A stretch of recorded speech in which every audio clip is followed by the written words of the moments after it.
l'Assemblée.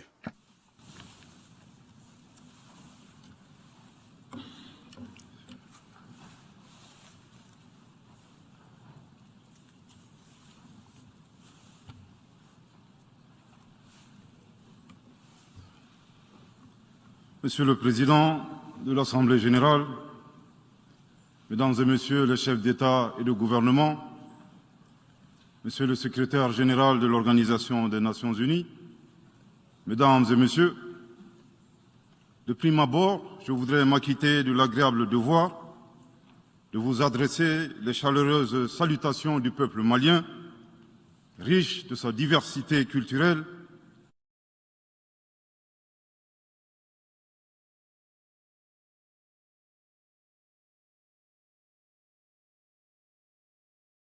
religieuse et ethnique, ainsi que celle de son Excellence, le colonel Assimi Goïta, président de la transition, chef de l'État. Monsieur le Président, votre brillante élection à la présidence de cette 77e session de l'Assemblée générale et la fin des travaux de la 76e session de l'Assemblée générale, brillamment conduit par votre prédécesseur, son Excellence M. Abdullah Shahid, de la République des Maldives, m'offre l'heureuse occasion d'adresser à vos excellences les chaleureuses félicitations de tout le Mali. Enfin, permettez-moi de réitérer à notre secrétaire général, M. Antonio Guterres, notre haute appréciation des efforts louables qu'il continue de déployer pour la réalisation des nobles objectifs de notre organisation commune. Nous sommes convaincus que vous êtes un ami du Mali et du Sahel. L'amitié reposant sur la sincérité, souffrez que je vous exprime mon profond désaccord suite à votre récente sortie médiatique, au cours de laquelle vous prenez position et vous vous exprimez sur l'affaire des 46 mercenaires ivoiriens, qui est une affaire bilatérale et judiciaire entre deux pays frères. C'est évident que la qualification judiciaire des infractions liées à cette affaire ne relève pas des attributions du secrétaire général des Nations unies. Au Mali, notre administration ne travaille pas sur la base de l'oralité ni des déclarations par voie de presse. Par conséquent, nous nous en tenons scrupuleusement à la note verbale de la MINUSMA, la mission des Nations unies pour la stabilisation au Mali, référence MINUSMA bar PROT bar NV bar 226 bar 2022 du 22 juillet 2022, dans laquelle il ressort clairement qu'il n'existe pas de lien entre les 46 mercenaires et les Nations unies. Les récentes synchronisations des actions et l'harmonisation des éléments de langage consistant à faire passer le Mali, mon pays, de statut de victime à celui de coupable dans cette affaire des mercenaires sont évidemment sans effet. Excellence, Monsieur le Secrétaire général,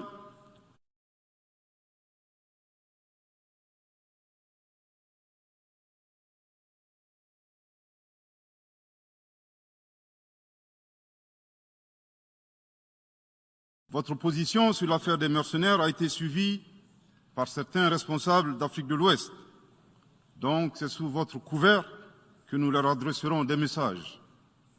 À l'endroit du président en exercice de la CEDEAO, M. Oumaro Sissoko Embalo, qui affirme, je cite, « On vient de voir avant-hier la déclaration du secrétaire général des Nations unies qui dit que ce ne sont pas des mercenaires. Moi, à la place des Maliens, j'aurais relâché ces 49 soldats. » Fin de citation. Je voudrais très respectueusement signifier à ce dernier qu'il existe un principe de subsidiarité, d'ailleurs au contour flou entre la CEDEAO et les Nations unies, et non un principe de mimétisme. Également, il est important de lui préciser que le secrétaire général des Nations unies n'est pas un chef d'État et le président en exercice de la CEDEAO n'est pas un fonctionnaire. Par conséquent, il serait indiqué qu'il ne banalise pas la CEDEAO. Enfin, il est utile de rappeler au président en exercice de la CEDEAO qu'au Mali, les autorités n'interfèrent pas dans les dossiers judiciaires et respectent l'indépendance de la justice.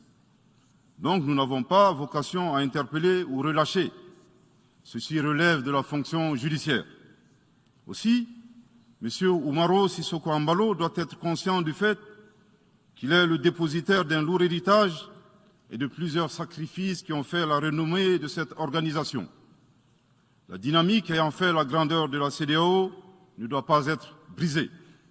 Par ailleurs, nous avons pris acte de la menace de sanctions proférées contre le Mali et loin d'être impressionnés par des sanctions, je voudrais signaler au président en exercice de la CEDEAO qu'à la fin de son mandat, les peuples ouest-africains le jugeront sur les efforts qu'il a fournis pour améliorer les conditions de vie des populations et non des shows médiatiques servant à des agendas étrangers.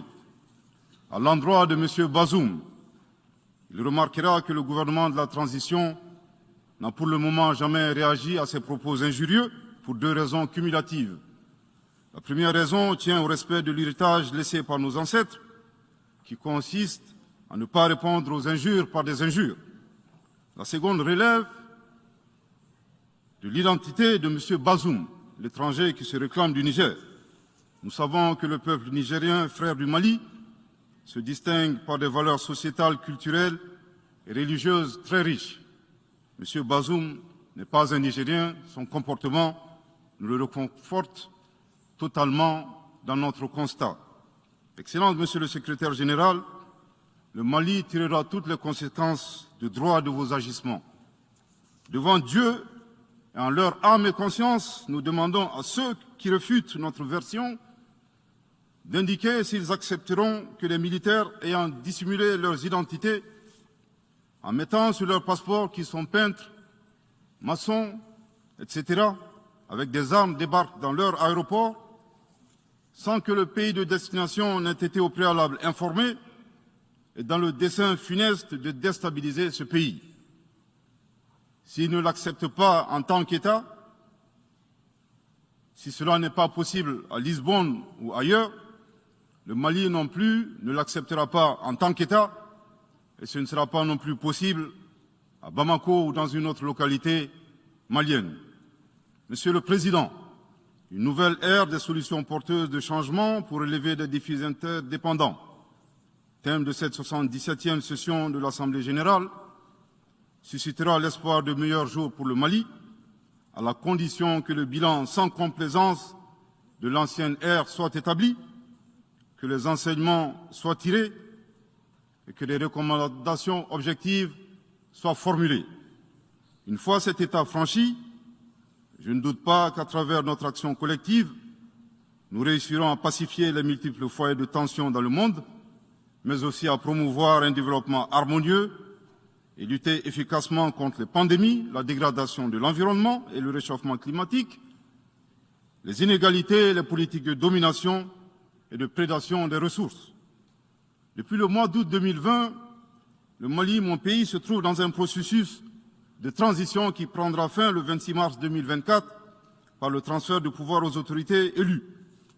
D'ici à cette échéance et conformément aux recommandations des Assises nationales de la refondation, les autorités de la transition se sont engagées dans 2 chronogrammes convenus avec la CEDEAO à faire des réformes politiques et institutionnelles avant d'organiser des élections dont l'objectif ultime est de refonder l'État malien, afin qu'il réponde aux aspirations profondes et légitimes de notre peuple à la paix, à la sécurité, à la bonne gouvernance, au développement et à la stabilité institutionnelle durable au Mali.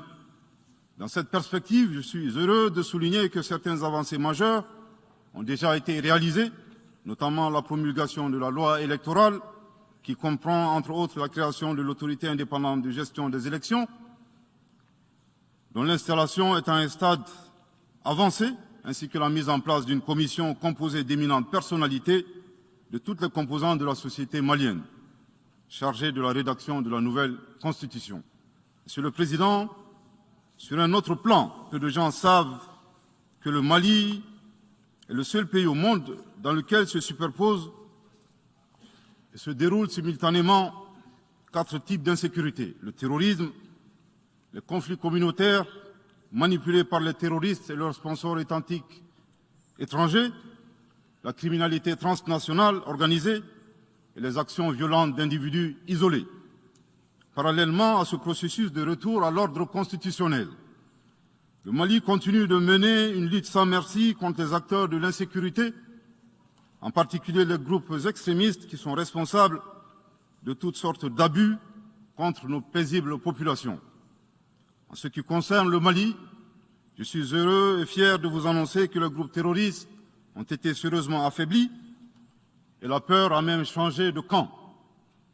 Cependant, ces groupes criminels gardent encore et toujours une certaine capacité de nuisance dans leur tentative désespérée de porter atteinte à notre intégrité territoriale et de terroriser nos populations.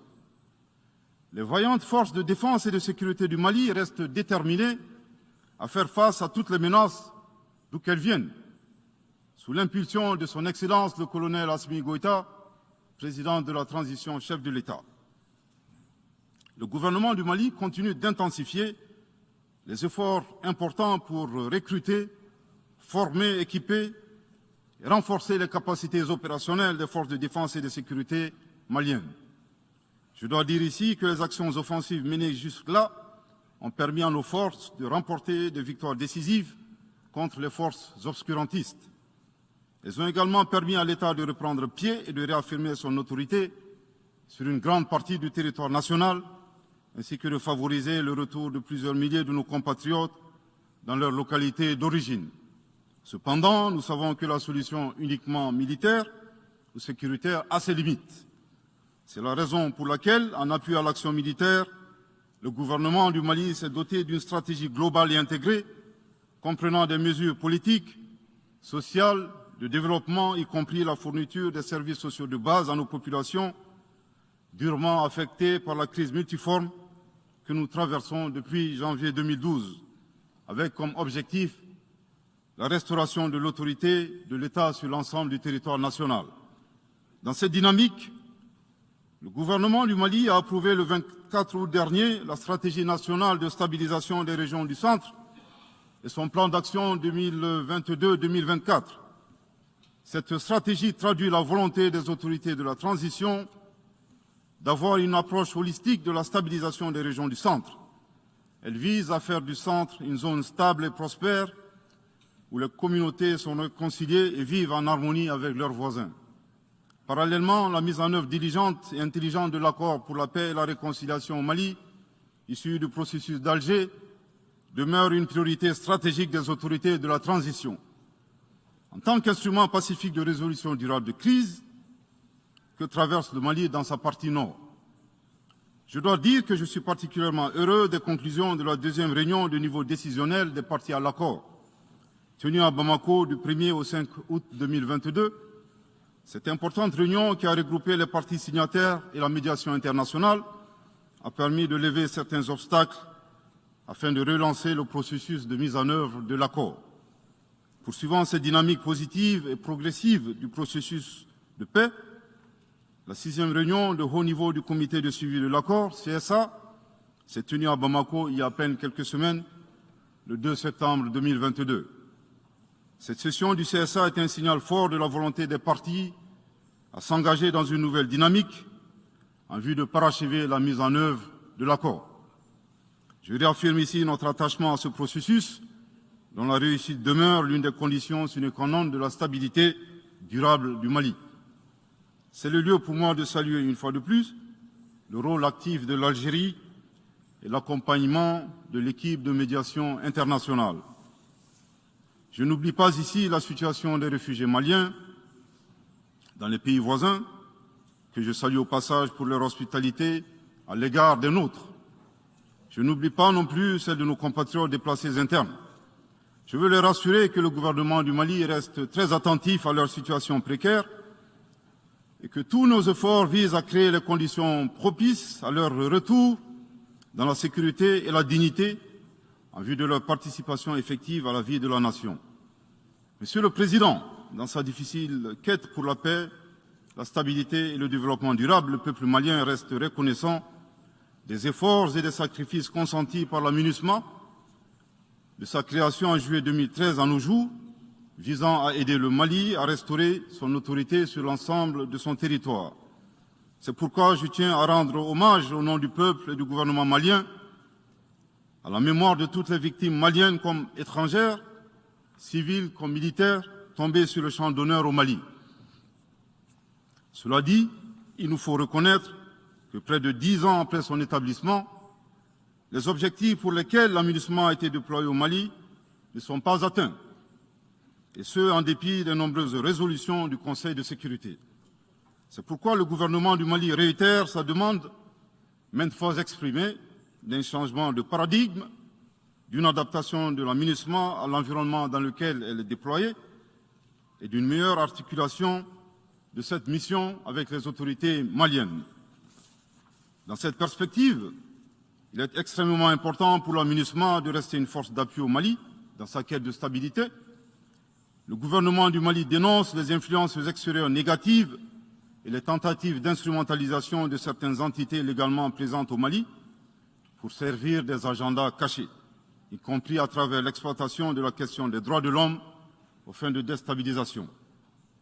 Monsieur le Président, le monde se souviendra qu'après avoir été abandonné en plein vol le 10 juin 2021 par la France, qui a unilatéralement décidé de retirer la force Barkhane du Mali, mon pays a été ensuite poignardé dans le dos par les autorités françaises. La précision est d'autant plus utile que nous refusons tout amalgame avec le peuple français que nous respectons. Les autorités françaises, profondément anti-françaises, pour avoir régné les valeurs morales universelles et trahi le lourd héritage humaniste des philosophes des Lumières, se sont transformées en une junte au service de l'obscurantisme. Je répète,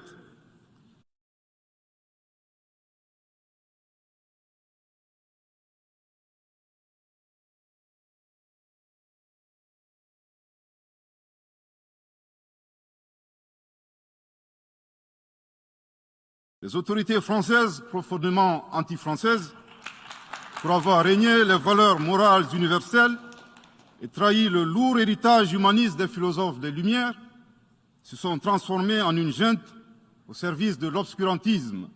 Je répète pour une dernière fois. Les autorités françaises, profondément anti-françaises, pour avoir régné les valeurs morales universelles et trahi le lourd héritage des philosophes des Lumières, se sont transformés en une junte au service de l'obscurantisme. Obscurantisme de la junte française nostalgique de pratiques néocoloniales, condescendantes, paternalistes et revanchardes, qui a commandité et prémédité des sanctions inédites, illégales, illégitimes et inhumaines de la CEDEAO et de l'UEMOA contre le Mali et mon pays.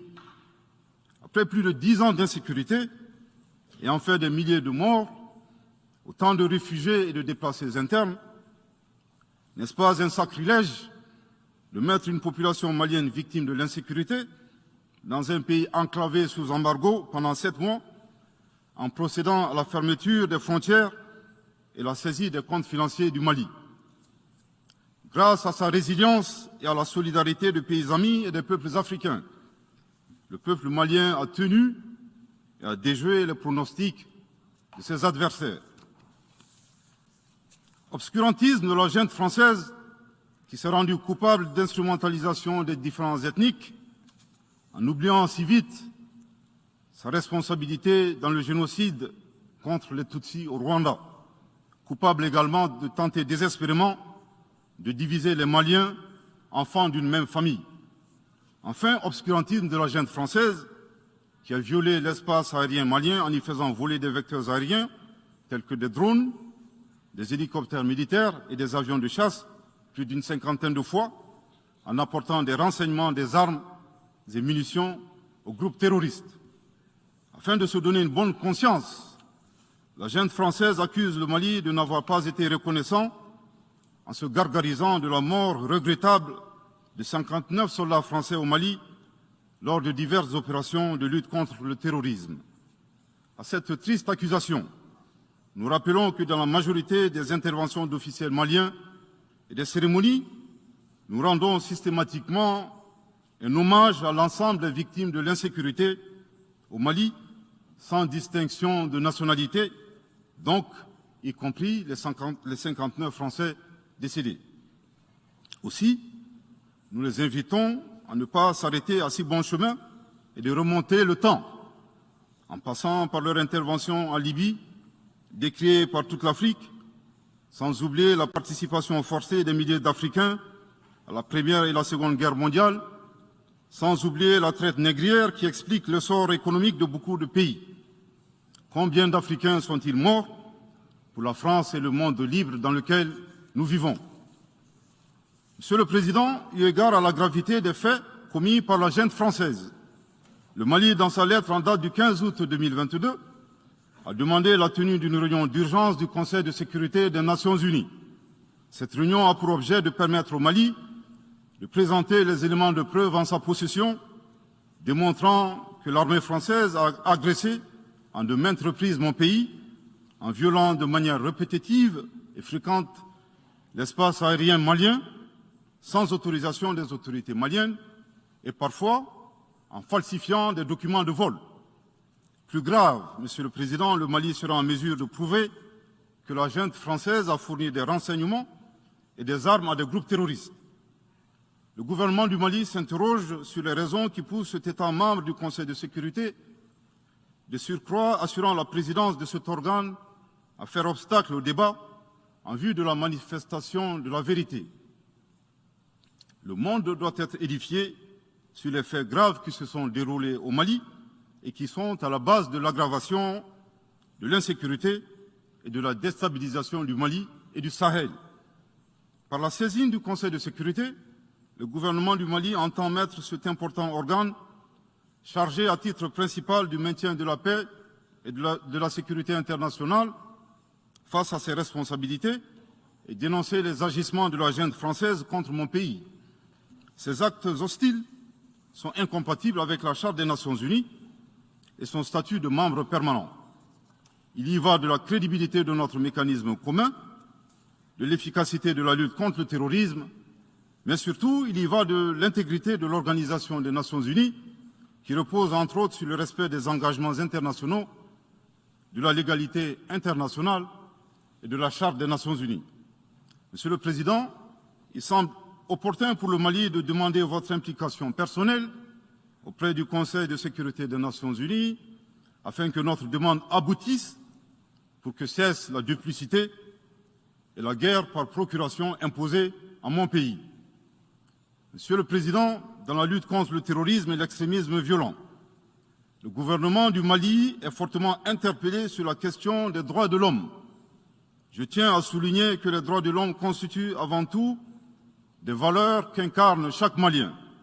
Aussi, le gouvernement du Mali reste déterminé à les respecter et à les faire respecter, conformément à sa politique de tolérance zéro contre l'impunité. Et cela par fidélité à nos valeurs ancestrales inscrites dans la charte de Kouroukanfouga, proclamée en 1236 par l'empereur du Mali, Soundiata Keïta. Le Mali, berceau de grandes civilisations, héritier de grands empires, terre de brassage, d'hospitalité et de tolérance, fait de la promotion et de la défense des droits de l'homme une priorité nationale. C'est pourquoi je réaffirme avec force que les opérations militaires des forces de défense et de sécurité du Mali sont conduites dans le strict respect des droits de l'homme et du droit international humanitaire. Cependant, comme je viens de le souligner, le gouvernement du Mali s'oppose avec véhémence à l'instrumentalisation de la question des droits de l'homme à des fins politiques, de positionnement, voire de chantage ou d'intimidation. De même, nous regrettons la sélectivité observée entre les droits des populations, dont des villages entiers sont massacrés et rasés, qui ne suscitent presque pas d'indignation particulière, et la manipulation communicationnelle faisant passer des terroristes neutralisés sur le champ de bataille pour des civils innocents. Monsieur le Président, pour terminer, je dirais que le peuple malien a décidé de prendre son destin en main. Il soutient pleinement le gouvernement dans la refondation du Mali, ainsi que le retour à un ordre constitutionnel apaisé et sécurisé en mars 2024, à l'issue d'élections libres, transparentes et crédibles.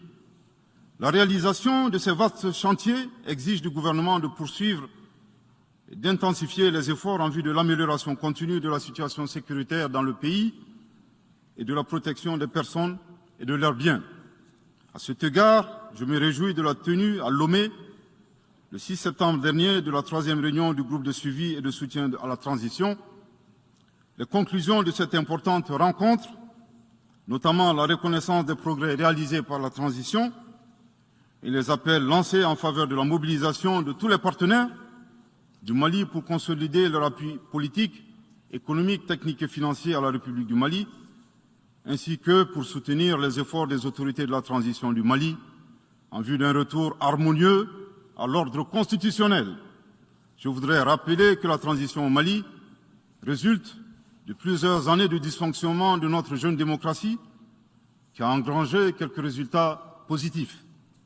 Malheureusement, à l'heure du bilan, les passifs sont plus importants que les actifs, d'où la survenance de la transition. Je saisis cette opportunité qui m'est offerte pour remercier chaleureusement notre respecté aîné, son Excellence le Président Alassane Dramane Ouattara, pour les sages et éclairés conseils qu'il nous a prodigués dans son allocution mémorable à cette 77e session de l'Assemblée générale des Nations unies.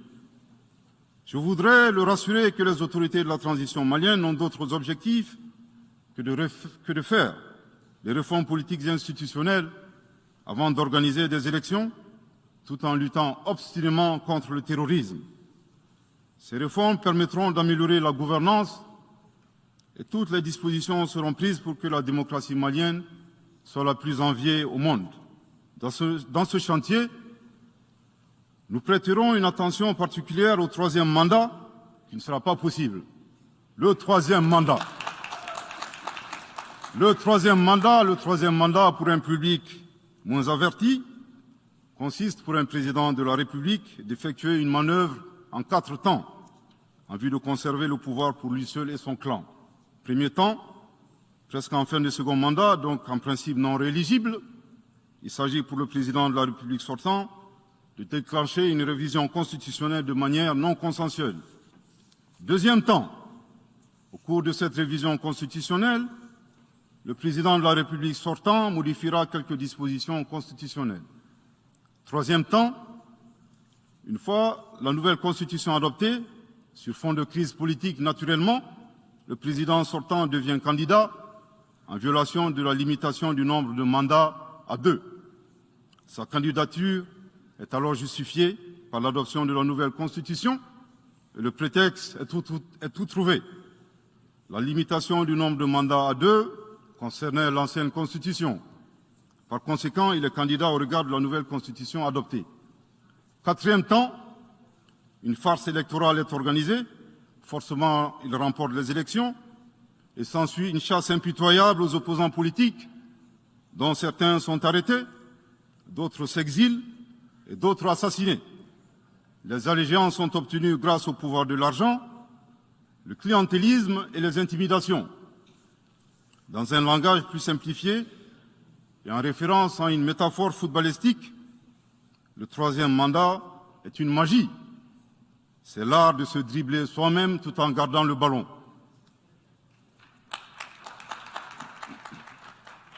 Excellence, Monsieur le Président Ouattara, vos conseils nous rappellent la triste histoire du chameau qui se moque de la bosse du dromadaire. Malgré les efforts tangibles de la transition malienne, dans la mise en œuvre des chronogrammes des réformes politiques et institutionnelles et celui des élections, salués par la communauté internationale, Madame la ministre des Affaires étrangères de la junte française, à qui le Mali n'a pourtant rien demandé, a estimé qu'il n'y avait pas eu de progrès, oubliant que nul ne peut aimer le Mali plus que les Maliens eux-mêmes. Sa position singulière et son adversité ne nous surprennent guère. Victor Hugo, dans Claude Gueux, a classé le genre humain en 2 catégories, en indiquant, je cite, qu'il y a des hommes qui sont fers et des hommes qui sont aimants. Fin de citation.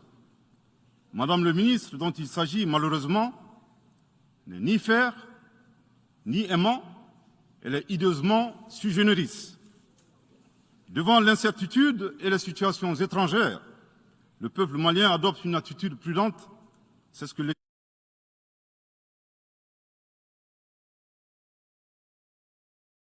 le sage Amadou Hampâté-Bâ met en relief en conseillant dans l'étrange destin de Wangrin que, je cite, « Si observer est une qualité, savoir se taire préserve de la calamité ». Fin de citation. Madame le ministre de la Junte française, le Mali vous conseille de vous contenter d'observer sa situation. C'est l'occasion pour moi de saluer les relations de coopération exemplaires et fructueuses entre le Mali et la Russie, tout en réaffirmant que le Mali reste ouvert à tous les partenaires qui souhaitent l'aider à relever les défis multiples qui l'assaillent, dans le respect strict de sa souveraineté, de son unité et de la dignité du peuple malien. Le Mali rappelle que, conformément à la vision du colonel Assimi Goïta, président de la transition chef de l'État, 3 principes guident l'action publique nationale. Premier principe, le respect de la souveraineté du Mali. Deuxième principe, le respect des choix stratégiques et de partenaires opérés par le Mali. Troisième principe, la prise en compte des intérêts vitaux du peuple malien dans les décisions prises.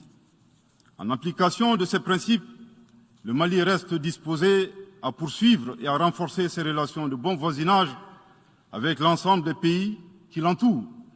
De même, le Mali, fidèle à son engagement panafricain, continuera à œuvrer au sein des organisations sous-régionales et régionales pour la réalisation de l'intégration africaine.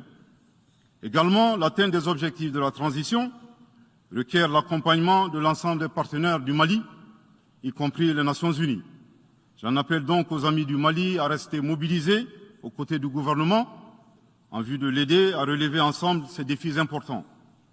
Pour la grande majorité des États du monde, convaincus par le respect mutuel et le partenariat gagnant-gagnant, je leur garantis que les portes du Mali leur sont grandement ouvertes et les Maliens les accueilleront les bras ouverts. Pour la minorité qui serait tentée de ne pas respecter ces principes, nous leur promettons qu'ils feront face à des millions de Assimi Goïta, soucieux de défendre leur honneur, leur dignité et leurs intérêts vitaux. Je terminerai en donnant 2 conseils aux nostalgiques de la domination. Ayez le sens de l'empathie en traitant les autres comme vous voudrez être traités ou en ne faisant pas aux autres ce que vous ne voudrez pas qu'on vous fasse. Le second conseil, revoyez vos copies, revoyez vos modèles, revoyez vos logiciels pour intégrer le changement de mentalité et l'évolution du monde dans vos grilles de lecture et d'analyse. Sortez du passé colonial et entendez la colère, la frustration, le rejet qui remonte des villes et campagnes africaines, des populations africaines, et comprenez que ce mouvement est inexorable. Grâce au principe de la multiplication fractale, vos intimidations et vos actions subversives n'ont fait que grossir le rang des Africains soucieux de préserver leur dignité.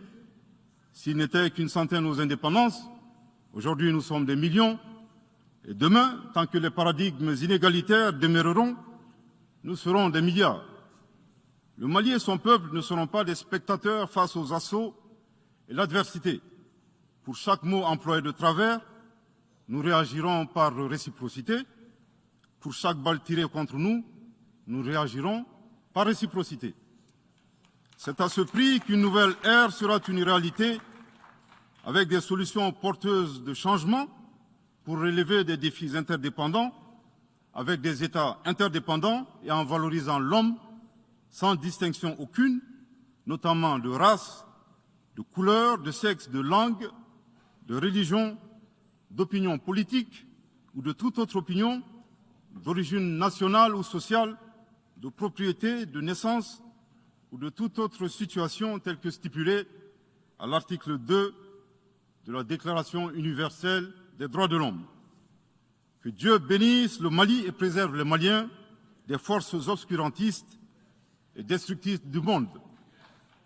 Que Dieu bénisse l'Afrique et préserve les Africains des forces obscurantistes et destructrices du monde.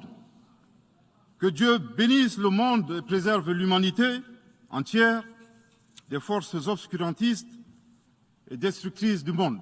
Je vous remercie de votre très aimable attention.